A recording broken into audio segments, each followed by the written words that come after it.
Hi hello everyone, welcome back to Shikshanave Shakti YouTube channel. ಇವತ್ತಿನ ಈ ವಿಡಿಯೋದಲ್ಲಿ ಸಮಾಜ ಕಲ್ಯಾಣ ಇಲಾಖೆಯಲ್ಲಿ ಹೊಸದಾಗಿ ಖಾಲಿ ಹುದ್ದೆಗಳ ಭರ್ತಿಗಾಗಿ ಅಧಿಸೂಚನೆಯೊಂದು ಪ್ರಕಟಗೊಂಡಿದೆ. ಈ ಅಧಿಸೂಚನೆಗೆ ಸಂಬಂಧಿಸಿದಂತೆ ಇಲ್ಲಿ ಖಾಲಿ ಇರುವಂತಹ ವಸತಿ ಶಾಲೆಗಳ ಶಿಕ್ಷಕರ ಹುದ್ದೆಗಳಿಗೆ ಸಂಬಂಧಿಸಿದ ಸಂಪೂರ್ಣ ಮಾಹಿತಿಯನ್ನು ಈ ವಿಡಿಯೋದಲ್ಲಿ ತಿಳಿದುಕೊಳ್ಳೋಣ. ಅದಕ್ಕೂ ಮೊದಲು ಯಾರೆಲ್ಲ ನಮ್ಮ ಚಾನಲನ್ನು ಸಬ್ಸ್ಕ್ರೈಬ್ ಮಾಡ್ಕೊಂಡಿಲ್ಲ, ಈ ಕೂಡಲೇ ನಮ್ಮ ಚಾನಲನ್ನು ಸಬ್ಸ್ಕ್ರೈಬ್ ಮಾಡ್ಕೊಳ್ಳಿ. ಪಕ್ಕದಲ್ಲಿ ಕಾಣುವ ಬೆಲ್ ಐಕನನ್ನು ಪ್ರೆಸ್ ಮಾಡಿ ಆಲ್ ಅಂತ ಸೆಟ್ ಮಾಡ್ಕೊಳ್ಳಿ. ಇದರಿಂದ ನಾವು ಅಪ್ಲೋಡ್ ಮಾಡುವಂತಹ ಎಲ್ಲ ವಿಡಿಯೋ ಮಾಹಿತಿಗಳನ್ನು ತಾವು ನಿರಂತರವಾಗಿ ಪಡೆಯಬಹುದು. ಈ ವಿಡಿಯೋನ ಲೈಕ್ ಮಾಡಿ, ಶೇರ್ ಮಾಡಿ, ಕಮೆಂಟ್ ಮಾಡಿ, ನಮ್ಮ ಚಾನಲ್ಗೆ ದಯವಿಟ್ಟು ಸಪೋರ್ಟ್ ಮಾಡಿ ಅಂತ ವಿನಂತಿಸ್ಕೊಳ್ತಾ ಬನ್ನಿ ತಡ ಮಾಡದೆ ವಿಡಿಯೋನ ಪ್ರಾರಂಭಿಸೋಣ.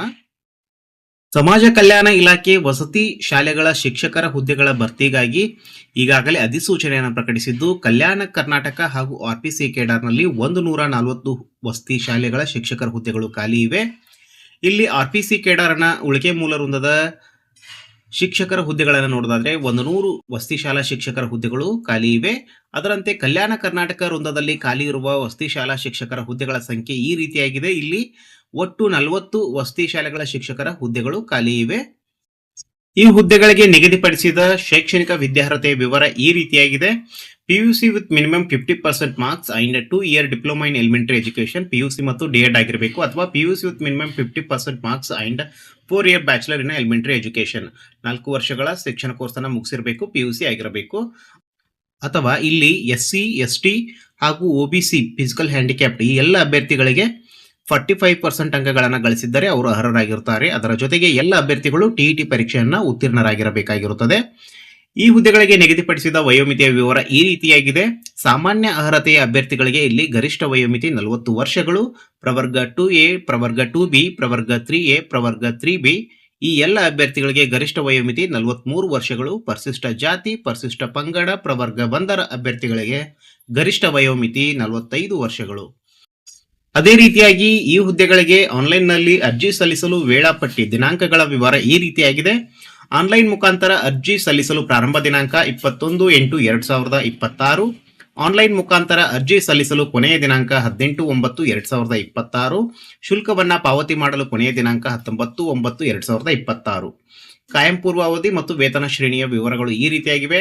ನೇರ ನೇಮಕಾತಿ ಮೂಲಕ ಆಯ್ಕೆಗೊಂಡ ಅಭ್ಯರ್ಥಿಗಳು 2 ವರ್ಷ ಕಾಯಂ ಪೂರ್ವ ಅವಧಿಯಲ್ಲಿರ್ತಾರೆ. ಪ್ರೊಬೇಷನರಿ ಪೀರಿಯಡ್ 2 ಇಯರ್ಸ್ ಇರುತ್ತದೆ. ವೇತನ ಶ್ರೇಣಿ 41,300 ರೂಪಾಯಿಗಳಿಂದ 81,800 ರೂಪಾಯಿಗಳ ಗರಿಷ್ಠ ವೇತನ ಶ್ರೇಣಿಯನ್ನು ಒಳಗೊಂಡಿರುತ್ತದೆ. ಈ ಹುದ್ದೆಗಳಿಗೆ ಸಂಬಂಧಿಸಿದಂತೆ ಅರ್ಜಿ ಶುಲ್ಕದ ವಿವರ ಈ ರೀತಿಯಾಗಿದೆ. ಸಾಮಾನ್ಯ ಅರ್ಹತೆ ಮತ್ತು ಇತರ ಪ್ರವರ್ಗದ ಅಭ್ಯರ್ಥಿಗಳು 2A, 2B, 3A, 3B ಎಲ್ಲ ವರ್ಗದ ಅಭ್ಯರ್ಥಿಗಳು ಅರ್ಜಿ ಶುಲ್ಕ 750, ಇಲ್ಲಿ 500 ಅರ್ಜಿ ಶುಲ್ಕ, 250 ಪ್ರಕ್ರಿಯೆ ಶುಲ್ಕವಿರುತ್ತದೆ.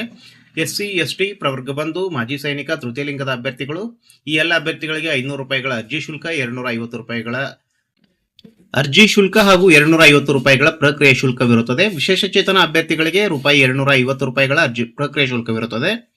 ಪರೀಕ್ಷಾ ದಿನಾಂಕಗಳನ್ನು ನೋಡೋದಾದ್ರೆ ಪತ್ರಿಕೆ 1, ಪತ್ರಿಕೆ 2 ಕನ್ನಡ ಭಾಷಾ ಪರೀಕ್ಷೆ ಇರುತ್ತದೆ. ಪರೀಕ್ಷೆ ದಿನಾಂಕವನ್ನು ನಂತರ ತಿಳಿಸಲಾಗುವುದು. ಇಲ್ಲಿ ಎಲ್ಲ ಅಭ್ಯರ್ಥಿಗಳಿಗೆ ಪತ್ರಿಕೆ 1, ಪತ್ರಿಕೆ 2 ಇರುತ್ತದೆ. ಆದರೆ ಗಡಿನಾಡ ಕನ್ನಡಿಗರು ಹಾಗೂ ಹೊರರಾಜ್ಯದ ಕನ್ನಡಿಗರಿಗೆ ಕನ್ನಡ ಭಾಷಾ ಪರೀಕ್ಷೆಯನ್ನು ಇಲ್ಲಿ ನಡೆಸಲಾಗುತ್ತದೆ. ಅದರಂತೆ ಇಲ್ಲಿ ಆನ್ಲೈನ್ ಪರೀಕ್ಷೆ ಸ್ಪರ್ಧಾತ್ಮಕ ಪರೀಕ್ಷಾ ವಿಧಾನ ನೋಡೋದಾದ್ರೆ online CBT computer based test ಅಥವಾ ಆಫ್ಲೈನ್ನಲ್ಲಿ OMR ಮಾದರಿಯಲ್ಲಿ ಕೂಡ ನಡೆಸಲಾಗುವುದು. ಅದು ಪ್ರಾಧಿಕಾರಕ್ಕೆ ಸಂಬಂಧಿಸಿ ಇರುತ್ತದೆ. ಅದರಂತೆ ಪ್ರಶ್ನೆ ಪತ್ರಿಕೆ ಹಾಗೂ ಪಠ್ಯಕ್ರಮದ ವಿವರ ಈ ರೀತಿಯಾಗಿದೆ. ಪತ್ರಿಕೆ 1, ಪತ್ರಿಕೆ 2. ಪತ್ರಿಕೆ 1ಕ್ಕೆ ಇಲ್ಲಿ ಒಟ್ಟು 100 ಪ್ರಶ್ನೆಗಳು, 100 ಅಂಕಗಳು, ಗಂಟೆ 2.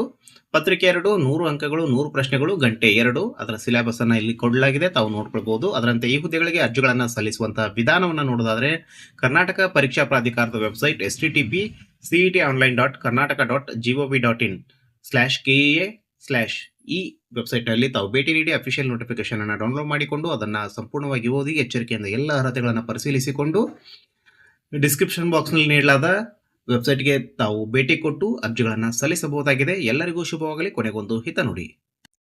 ಸಾಧನೆ ಮಾಡುವ ಮನಸ್ಸು ನಿನಗಿದ್ದರೆ ನಿನ್ನನ್ನು ಯಾರಿಂದಲೂ ತಡೆಯಲು ಸಾಧ್ಯವಿಲ್ಲ ಎಂದು ಕನ್ನಡದಲ್ಲಿ ಒಂದು ಪ್ರಸಿದ್ಧ ಮಾತಿದೆ. ಈ ಉಕ್ತಿಯ ತಾತ್ಪರ್ಯ ಇಷ್ಟೇ.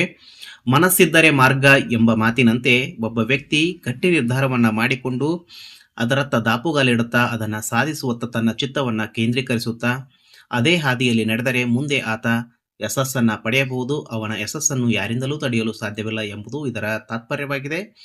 ಎಲ್ಲರಿಗೂ ಧನ್ಯವಾದಗಳು. ವೀಕ್ಷಕರಲ್ಲಿ ಮತ್ತೊಮ್ಮೆ ವಿನಂತಿ, ಯಾರೆಲ್ಲ ನಮ್ಮ ಚಾನಲ್ ಅನ್ನ ಸಬ್ಸ್ಕ್ರೈಬ್ ಮಾಡ್ಕೊಂಡ್ರೆ ಈ ಕೂಡಲೇ ನಮ್ಮ ಚಾನಲ್ ಅನ್ನ ಸಬ್ಸ್ಕ್ರೈಬ್ ಮಾಡ್ಕೊಳ್ಳಿ ಹಾಗೂ ಪಕ್ಕದಲ್ಲಿ ಕಾಣುವ ಬೆಲ್ ಐಕನ್ ಪ್ರೆಸ್ ಮಾಡಿ. ಇದರಿಂದ ನಾವು ಅಪ್ಲೋಡ್ ಮಾಡುವಂತಹ ಎಲ್ಲಾ ವಿಡಿಯೋ ಮಾಹಿತಿಗಳನ್ನು ತಾವು ನಿರಂತರವಾಗಿ ಪಡೆಯಬಹುದು. ಈ ವಿಡಿಯೋನ ಲೈಕ್ ಮಾಡಿ, ಶೇರ್ ಮಾಡಿ, ಕಮೆಂಟ್ ಮಾಡಿ, ನಮ್ಮ ಚಾನಲ್ಗೆ ದಯವಿಟ್ಟು ಸಪೋರ್ಟ್ ಮಾಡಿ. ಮುಂದಿನ ವಿಡಿಯೋದಲ್ಲಿ ಭೇಟಿಯಾಗೋಣ. ಅಲ್ಲಿವರೆಗೂ ಜೈ ಹಿಂದ್, ಜೈ ಕರ್ನಾಟಕ ಮಾತೆ.